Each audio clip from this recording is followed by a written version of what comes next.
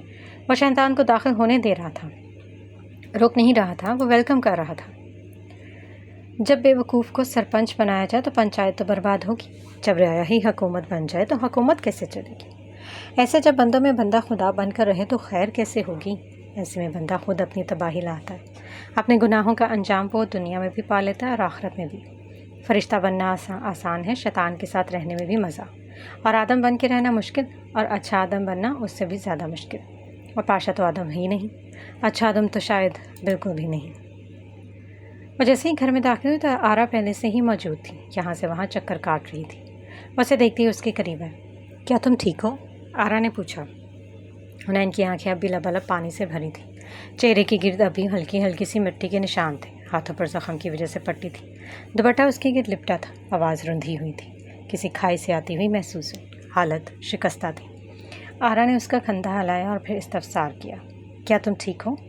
اس نے ایک نظر بھی آرا کی طرف دیکھنے کی کوشش نہیں کی، چہرہ جھکا ہوا تھا، وہ اس کے سامنے بالکل بھی رونا نہیں چاہتی تھی۔ ہاں، وہ ہلکی سی آواز میں بولی، وہ کہہ کر سامنے صوفے پر بیٹھ گئی، نظریں اب سامنے تھیں۔ آرا نے پانی کا گلاس اس کے سامنے کیا، انہیں کچھ کہے بغیر پانی کا گلاس اپنے سامنے سے ہٹایا اور پھر آہستہ سے بولی، نہیں چاہیے۔ وہ کہہ کے اٹھی اور چلتی ہوئی کمرے کی طرف چلی گئی۔ آرا کو اپنے احساس ضبط کرتی اس معصوم سی لڑکی پر بڑا ترس آیا۔ اس سے پہلے کہ وہ کمرے کی طرف جاتی آرا کو ایک کال آئی۔ آرا نے ایک نظر موبائل کو دیکھا اور ایک نظر سامنے دیکھا، پھر موبائل اٹھایا اور کال یس کی۔ ہلو آرا، ایڈم نے بے صبری سے پوچھا۔ آرا نے مختصر جواب دیا۔ حنین آ گئی نا؟ آرا کا دل کسی سے بھی بات کرنے کا نہیں تھا۔ کیا وہ ٹھیک ہے؟ لہجہ توڑ پھوڑ کا شکار تھا۔ نہیں ایڈم، وہ ٹھیک نہیں ہے، وہ واقعی ٹھیک نہیں ہے۔ ایڈم نے اپنا سر مزید جھکا لیا۔ اس سے کچھ مت پوچھنا آرا، لہجے میں اب بھی فکر نمایاں تھی۔ فکر مت کرو، میں کچھ نہیں پوچھوں گی، اس کا بہت سارا خیال رکھنا آرا۔ آرا نے کہہ کر کال ڈسکنیکٹ کی۔ وہ چلتی ہوئی صوفے پر بیٹھ گئی، سر ہاتھوں پر گرا لیا۔ ایک طرفہ محبت بہت جان لیوا ہوتی ہے، بندے کو پل پل مارتی، کبھی باتوں سے کبھی عمل سے۔ حنین بیڈ پر ایک ہی زاویے سے بیٹھی تھی، دوپٹہ اب بھی بالکل ویسے ہی لپٹا ہوا تھا، آنکھوں سے متواتر آنسو بہہ رہے تھے۔ وہ بالکل سامنے دیکھ رہی تھی۔ اس نے آہستہ سے ہاتھ اٹھا اپنی نظروں کے سامنے کیا۔ پٹی والا ہاتھ اس کے سامنے تھا۔ وہ یک ٹوک اس پٹی کو دیکھ رہی تھی جو اس کی شفاف کلائی پر بندھی تھی۔ وہ دیکھتی جا رہی تھی، بالکل گمسم حالت میں، نہ جانے وہ کتنی دیر دیکھتی رہی، پھر آہستہ سے گویا ہوئی۔ یہ کیا ہو گیا؟ طرز سے ہی آواز گری تھی۔ یہ کیا ہو گیا؟ اس نے پھر سے دہرایا۔ اگر آپ چھوڑ کے نہ جاتے تو یہ سب نہ ہوتا، اگر آپ ہوتے تو میری یہ حالت نہ ہوتی، نہ آج یہاں موجود ہوتی۔ اس نے ایک نظر گھما کے کمرے کو دیکھا۔ کتنے خواب دیکھے تھے، کتنے ارمان سجائے تھے، ایک پل میں سب کچھ ختم ہو گیا، ایک تنکے میں سب کچھ بکھر گیا۔ اس نے پٹی والا ہاتھ اپنے پیٹ پر رکھا۔ مجھے معاف کر دینا، مجھے معاف کر دینا۔ نہ جانے وہ کتنی دیر یہ جملہ دہراتی رہی، مجھے معاف کر دینا۔ اصل میں تو ڈر میں گیا تھا حنین، میں آپ کو بتا نہیں سکتا۔ جب آپ کو ایسے دیکھا تو محسوس ہوا کہ پاؤں کے نیچے سے زمین کیسے نکلتی ہے۔ رات کے 2:30 بج رہے تھے جب وہ کھڑکی سے اپنے کمرے میں آیا تھا۔ حنین سو رہی تھی، یقیناً وہ روتے ہوئے سوئی تھی۔ وہ اس کا ہاتھ پکڑ کر بیٹھا تھا۔ آرا دوسرے روم میں تھی، شاید حنین بتانا چاہتی تھی کہ اسے کسی کے ساتھ کی ضرورت نہیں، لیکن ضرورت تو ایڈم کو تھی۔ یہ بے تحاشا محبت ضرورت تھی۔ اگر آپ کو کچھ ہو جاتا تو، اگر میں صحیح وقت پر نہ پہنچ پاتا تو، ڈر میں گیا تھا حنین، پھر میں خود کو کبھی معاف نہ کرتا، اپنے آپ کو کبھی آئینے میں نہ دیکھ پاتا۔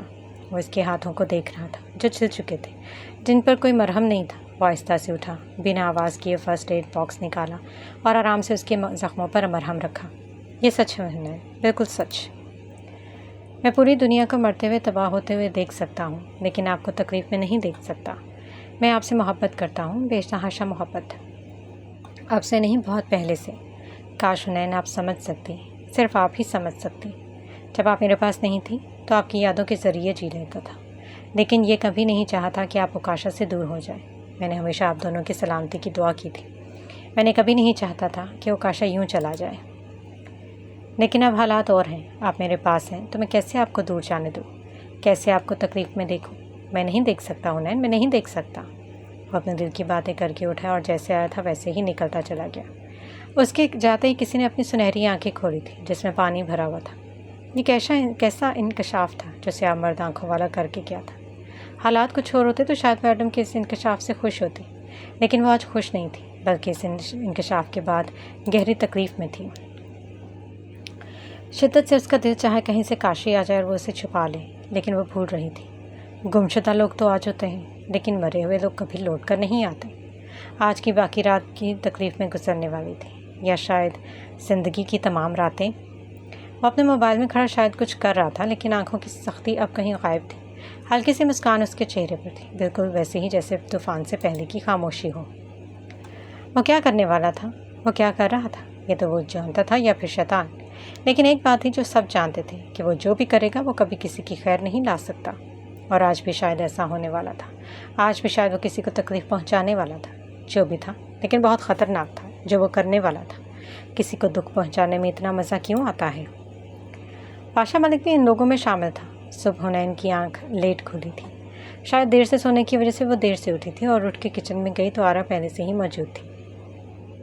اچھا ہوا تم اٹھ گئی، میں آ رہی تھی تمہیں اٹھانے۔ طبیعت کیسی ہے؟ آرا نے لہجہ نرم کر کے پوچھا۔ میں ٹھیک ہوں، حنین نے بے دلی سے جواب دیا۔ ٹھیک ہے، تم بیٹھو، میں ناشتہ بنا دیتی ہوں۔ وہ کافی دیر تک بے دلی سے بیٹھی رہی۔ رات کے انکشاف کے بعد تو دل ویسے ہی اداس تھا۔ وہ وہاں بیٹھ کے بے دلی سے ناشتہ کرتی رہی، پھر ناشتہ کر کے وہ وہیں آرا کے ساتھ بیٹھ گئی۔ آرا کچھ دیر بعد کچن میں گئی۔ ابھی چند منٹ ہی گزرے تھے کہ اس کے موبائل پر ایک پرائیویٹ نمبر سے میسج آیا اور ساتھ ایک ویڈیو۔ وہ سیدھی ہو کے بیٹھی اور ویڈیو کو پلے کیا۔ وہ جیسے جیسے دیکھتی جا رہی تھی اس کے چہرے کا رنگ کافی خطرناک حد تک سفید پڑ چکا تھا۔ آرا جو کچن سے آ رہی تھی اسے اس طرح سے دیکھ کر جلدی سے قریب آئی، لیکن حنین کچھ سننے کی حالت میں نہیں تھی۔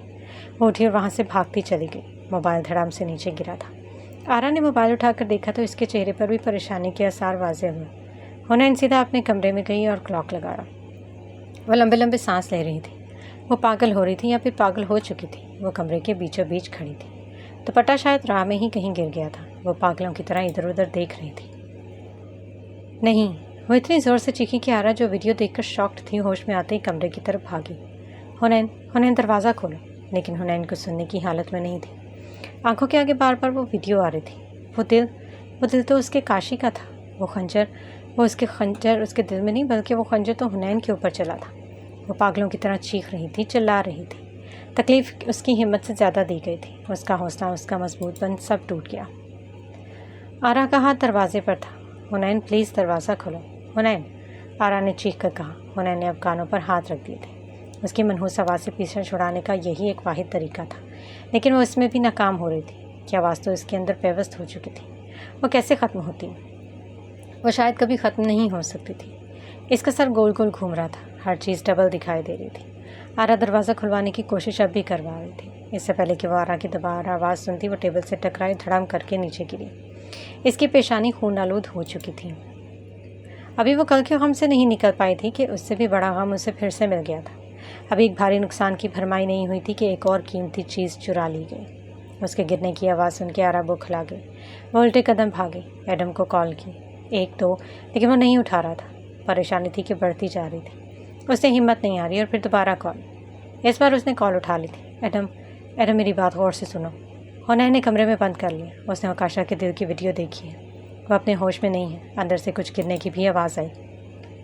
وہ ایک ہی سانس میں سب بول گئی۔ ایڈم کو ایک زور کا جھٹکا لگا۔ کیا؟ وہ ایک دم کھڑا ہوا۔ وہ ابھی آرا کی پوری بات بھی نہیں سن پایا تھا کہ وہ وہاں سے بھاگا، موبائل کو اپنی پاکٹ میں ٹھونسا اور بھاگتا ہوا وہاں سے نکلا۔ سارا اسے آوازیں دیتا رہ گیا، لیکن اس کے پاس سننے کا وقت ہی نہیں تھا۔ جتنی ٹریس وہ ڈرائیونگ کر سکتا تھا وہ کر رہا تھا۔ کئی بار وہ ایکسیڈنٹ سے بچا تھا۔ اتنی رش ڈرائیونگ میں بھی وہ چاہتا تھا کہ یہ راستہ چٹکیوں میں کٹ جائے، کوئی جادو ہو جائے۔ راستہ 10 منٹ کا تھا جو کچھ ہی منٹ میں طے کر لیا گیا تھا۔ زندگی سے موت کا سفر کتنا قریب ہوتا ہے یہ آج وہ کچھ ہی منٹ میں جان گیا تھا۔ آج وہ واقعی موت کے قریب ہو کے گزر رہا تھا۔ وہ جیسے ہی پہنچا جلدی سے بھاگتا ہوا اندر آیا۔ آرا اس کے دروازے کے باہر ہی کھڑی تھی۔ وہ جیسے ہی قریب آیا، آرا نے بوکھلاتے ہوئے کہا، اس سے پہلے کہ دیر ہو جائے ایڈم، ہمیں دروازہ توڑ دینا چاہیے۔ اس کی آواز بھیگی ہوئی تھی۔ ایڈم اس کی بات سن کر بالکنی کی طرف آیا اور اس کا دروازہ کھول کر اندر داخل ہوا تو نظریں سامنے زمین بوس ہوئی اپنی بیوی پر پڑی، جس کی پیشانی پر خون ہی خون تھا۔ شاید کٹ کچھ گہرا تھا۔ وہ اس کا سر اپنی گود میں رکھ لیا۔ حنین پلیز آنکھیں کھولیں۔ وہ اتنی دیر میں ہی قیامت سے گزرا تھا۔ وہ پہلے اٹھا اور دروازہ کھولا، پھر پھرتی سے بھاگتا ہوا واپس آیا اور حنین کو گود میں اٹھا کر باہر نکلا۔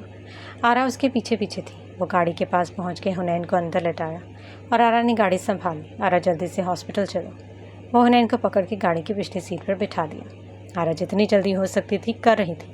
وہ 5 منٹ میں ہی ہاسپٹل پہنچ چکی تھی۔ ایڈم اسے گود میں اٹھائے اندر داخل ہوا۔ وہ زور سے چیخ رہا تھا، ڈاکٹر ڈاکٹر۔ آرا بھی ساتھ تھی۔ ایک ڈاکٹر ایڈم کے قریب آیا۔ ڈاکٹر دیکھو اسے، پہلے پولیس کو بلائیں۔ ایڈم اسے اسٹریچر پر لٹا چکا تھا۔ پہلے دیکھو ڈاکٹر، وہ اونچی آواز میں دھاڑا تھا، اگر اسے کچھ ہوا تو تمہیں خود اپنے ہاتھوں سے ماروں گا۔ وہ ڈاکٹر کا گریبان پکڑ چکا تھا۔ چھوڑو ایڈم۔ آرا نے آگے بڑھ کر ڈاکٹر کا گریبان چھڑوایا۔